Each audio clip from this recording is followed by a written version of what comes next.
ఈ చేపలను బయట అయితే చేయించుకొని వచ్చాము. ఇంకా వీటిని అయితే ముక్కలు కట్ చేస్తున్నాను. ఒక్కో చేపని 3 ముక్కలకి అయితే కట్ చేశాను. నేను ఎప్పుడు చేపల కూర చేసినా ఒక్కోసారి కూర బాగా వస్తుంది, ఒక్కోసారి అసలు కుదరదు.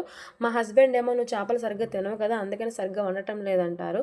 అలా అయితే ఏం కాదు, ఒక్కోసారి కూర బాగా వస్తుంది, ఒక్కోసారి కుదరదు. సో నాకైతే కర్రీ వండటం రావట్లేదు, చేపలు లేకపోతే చేపల టేస్ట్ ఉండట్లేదో అనిపిస్తుంది నాకు ఒక్కొక్కసారి. కొన్ని చేపలు అయితే టేస్ట్గా ఉంటాయి, కొన్ని చేపలు అలా ఉండవు కదా.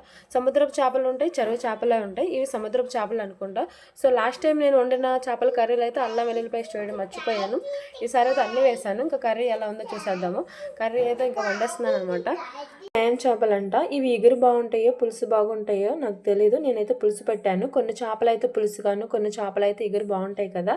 మేము ఎప్పుడు చేపలు చేయించినా బయట అక్కడే చేయించుకుని అక్కడే ముక్కలు కోసుకుని తీసుకుని వచ్చేవాళ్ళం. ఈసారి అయితే మామూలుగా చేయించారు. ఇంకా నేను ఇంటికి వచ్చాక ముక్కలు అయితే కట్ చేశాను. మా హస్బెండ్ ఏమో ఈ చేపని 3 ముక్కలుగా కట్ చేయమన్నా, నేను అలాగే కట్ చేశాను.